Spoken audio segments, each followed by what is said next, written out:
Praise God. My name is Sister Carolyn Bell, and I wanted to share with you a brief portion of my testimony. I'm like a lot of kids. I grew up in church. Church is my background, pretty much all that I know, because my mother, she was saved before she even had me. So I was always in church with her and my grandmother, going to prayer meetings, street revivals, going to the tent revivals. My grandmother even used to have services outside of her home. She even used to have Bible study around her kitchen table.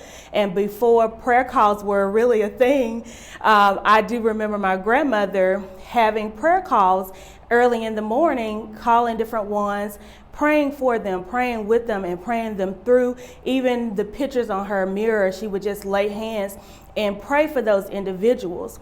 And so growing up with my grandmother, even when my mother couldn't attend church, I was always attending church with my grandmother. And I would go with her to her radio broadcast, singing on her radio broadcast. And as I grew into my teens, I pretty much was her driver.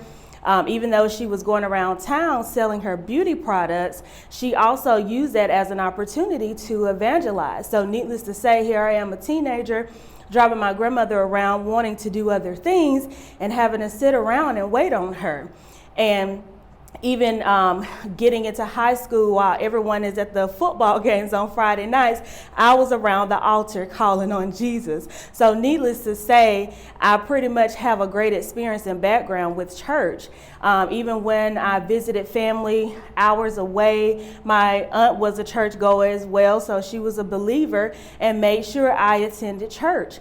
And even when I was on summer vacations in New York with my family, I got double for my trouble because I had two aunts. They both were believers as well. I was going to Vacation Bible School at one church. I was going to my other aunt's church, helping her with praise and worship. So needless to say, I was pretty churched out. And so that led me to denying Christ, being ashamed of Christ, and not wanting to have anything to do with church. I didn't want people to know I went to church. I didn't want people to know I was associated with church. So once I went to college, I was determined that I was going to live my life. I was determined that I was going to get away from church. I wanted to do my own thing, and that's exactly what I set out to do. I lived how I wanted to live, did what I thought I was big enough to do. And so even though I was going to school full time and I was working full time, I still found a way, made a way to club and party Thursday, Friday, Saturday, Sunday. And yes, a lot of times it was night after night after night. Me and my friends knew the hottest parties. We knew the hottest clubs. And we would hit them up. And we partied so much, we would go to the after parties. Nothing could stop us from living and doing what we do.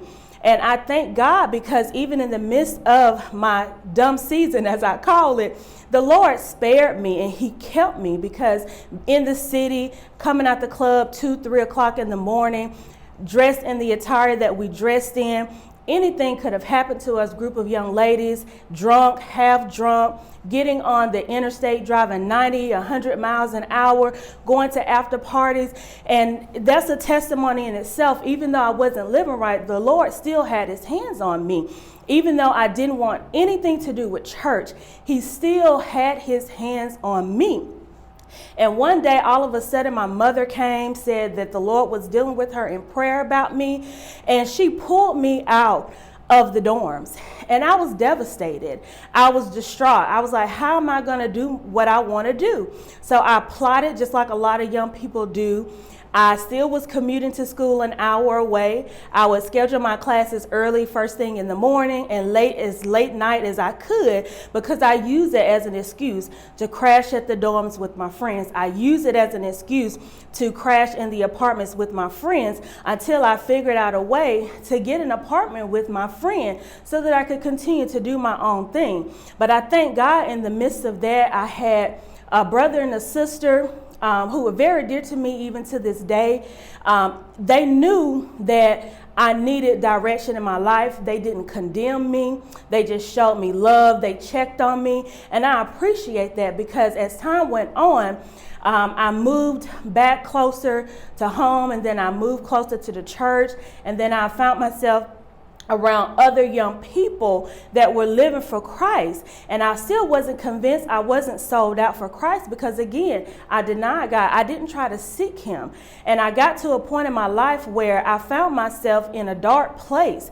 I found myself going to church. I was doing the right thing. But at the end of the day, I had to realize that the old me, the old lifestyle, the things that I was holding in my heart, I still love the things that I used to do. It was still in my mind, and I was in a depressed state. I didn't know who I was, and I thank God because he took a hold of me and he allowed me the opportunity. Though I denied him, he still covered me. He still kept me, and he still protected me, and he allowed me the opportunity with his grace to give him a chance. And once I took a chance on him, it's been heaven ever since. I gave up the old lifestyle. I don't have the desire to do the things that I used to do.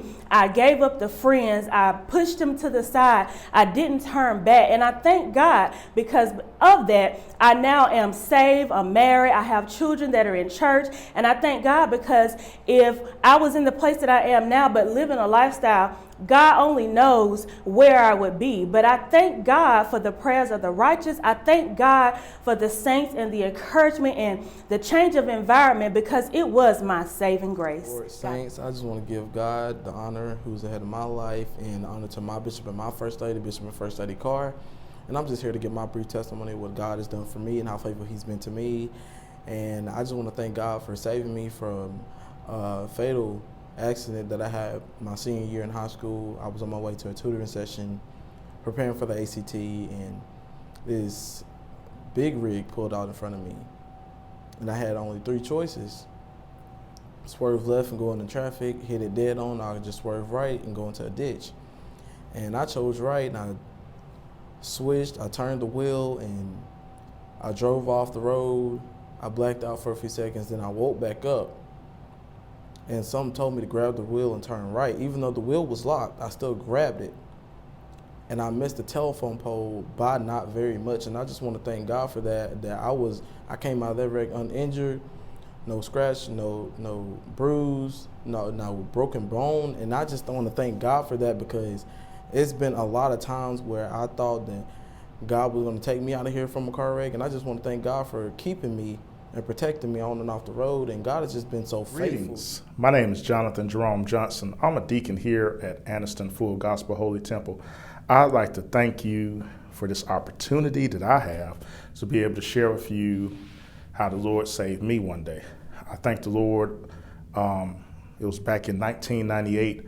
I was a young man, 19, in college, and I never forget a high school classmate of mine invited me to church one Sunday morning. And I didn't see any harm with going to church. So I decided to go with her. And I'll never forget on that day, it was just something in the atmosphere about that day, just something that was different. I couldn't just put my finger on it.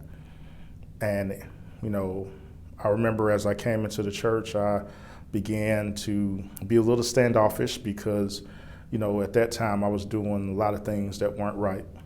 And I remember I sat in the back. I wanted not to be in the mix of anything. I wanted to just kind of hide, And so I was sitting in the back and I began to watch people just praise and lift up their hands and just worship. And I seen people crying in tears and I seen people running around. And I was like, wow, I've never seen anything like that. And I was like, man, this is just different, And, a little fear come upon me, to try to run away. But I stayed there and I sat in the back. And a young man come and got me. He was in the front of the church. He came all the way to the back. And he got me by the hand and brought me to the front. And as I began to get into the worship service with him, I clapped my hands a little bit and everything. But it was just something on the inside of me. Something was pulling and tugging on me. And I never forget, I sat beside him and I began to listen to the word of God. And I'll never forget, towards the end of the message, I turned to the guy that brought me to the front and I said, I'm ready for a change. I'm ready for a change. And the preacher called for altar call. I went to the altar and I lifted my hands and he put his hand on me and he prayed for me. And I'll never forget it, that Christ came into my life that day. And I'm gonna tell you something, that day changed my entire life. I can't explain it to you in words to do it justice. It was just a change. And I'm gonna tell you something, ever since then, that was back when I was 19, and now I'm 42 years old. And I have been with the Lord and have been saved and have stayed here all those years. And God has truly, tremendously blessed me since I've been here. I just thank God that I tried him one day. I gave him a chance. And I'm telling you, young people, if you give God a chance, if you just try him, just try him out, you'll see that he's the best thing that there is on this planet. You'll see that he is the best choice. You'll see that friends and buddies and partners, they come and go, but Jesus will never leave you. He'll never forsake you. I'm telling you, he's the answer to everything. I know people try to find answers to their problems and situations with maybe alcohol, maybe drugs, whatever they party and whatever they may try to do to fill that void that's in their life. But I'm telling you, if you put Jesus in that void, you will never be the same. He is the one thing that you need in your life to make your life complete and to make it whole.